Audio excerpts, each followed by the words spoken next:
Moi boas. Algunha vez se nos ocurrió pensar cantas persoas vivimos en España e onde vivimos? Pois mirade, hoxe imos converternos nunha especie de detectives da poboación. Imos descubrir todos eses segredos usando as mesmas ferramentas que usan os expertos de verdade. Preparados? A nosa misión é resolver o misterio de como cambia e se organiza a xente en España. Así que hai que poñer as gorras de demógrafos porque...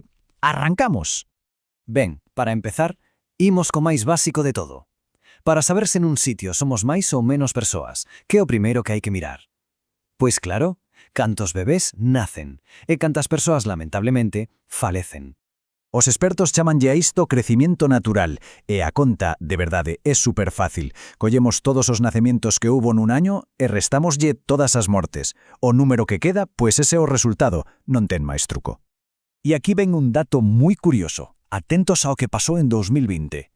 Naceron moitas persoas, casi 340.000, pero morreron aínda máis, moitísimas máis. E claro, cando facemos a resta, o resultado é un número negativo.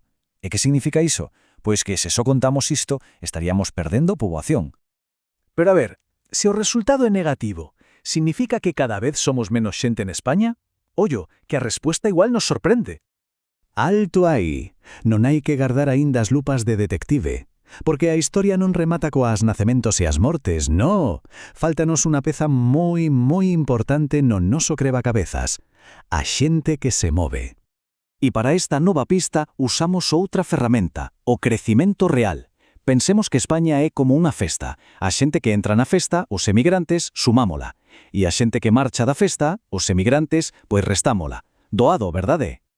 Misterio resolto. Lembramos aquele número negativo de antes? Pois miremos o que pasa cando sumamos a xente que vello de fora. Chegaron tantas persoas que, aínda que morreran máis das que naceron, ao final, a conta saiu positiva. A poboación de España en realidade creceu un pouquiño en 2020 gracias á inmigración. Incrible! Vale, ya sabemos cantos somos, máis ou menos. Pero onde vive toda esa xente? Estamos repartidos por igual en todo o territorio? Imos ver a seguinte pista. Para sabelo, os expertos usan a densidade de poboación. É como se quixéramos saber se un patio de recreo está moi cheo ou case valero. Simplemente divídese o número de habitantes entre os kilómetros cadrados que ten o lugar. E o que se descobre é que a poboación de España está distribuída de forma moi desigual. A maioría da xente vive preto das costas, nas illas ou ao redor das grandes cidades. E ten lógica, non si? A xente adoita ir onde é máis doado vivir ou atopar traballo. Por iso o mapa de poboación de España parece un pouco un donut. Moita xente nos borlos e menos no centro. De acordo, ya sabemos cantos somos e onde estamos. Pero, que facemos? A que nos dedicamos? Imos ver outra forma de organizar a poboación, polo traballo. Aquí a xente divídese en dois grandes grupos. Por un lado, a poboación activa, que son as persoas que traballan ou que están buscando emprego. E polo outro, a poboación non activa, que son os que non cobran un soldo. En resumo, se unha persoa cobra un soldo ou o está buscando, é poboación activa. Senón, como a xente que vai ao cole ou os avós que gozan da xubilación, son poboación non activa. Pero dentro do grupo da poboación activa hai un dato moi importante que hai que entender.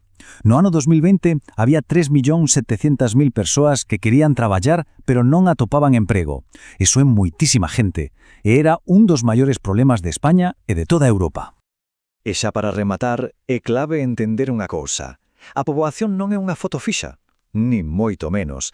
Está sempre, en constante cambio. Vexamos dúas tendencias clave moi rápidas. A primeira tendencia é que, dende hai moitos anos, as familias teñen menos fillos que antes. Así que a liña dos nacementos, pois, vai cara abaixo. Pero, a vez, pasa algo xenial. Cada vez vivimos máis anos e mellor. A nosa esperanza de vida non para de medrar. Isto quere decir que, en xeral, a poboación de España é cada vez máis maior. E todo isto xunto lévanos á gran pregunta final. Se cada vez nacen menos nenos, pero vivimos moitos máis anos e a xente sigue vindo doutros países, como será a poboación de España dentro de 50 anos? Unha boa pregunta para pensar, non si? Até a próxima, detectives!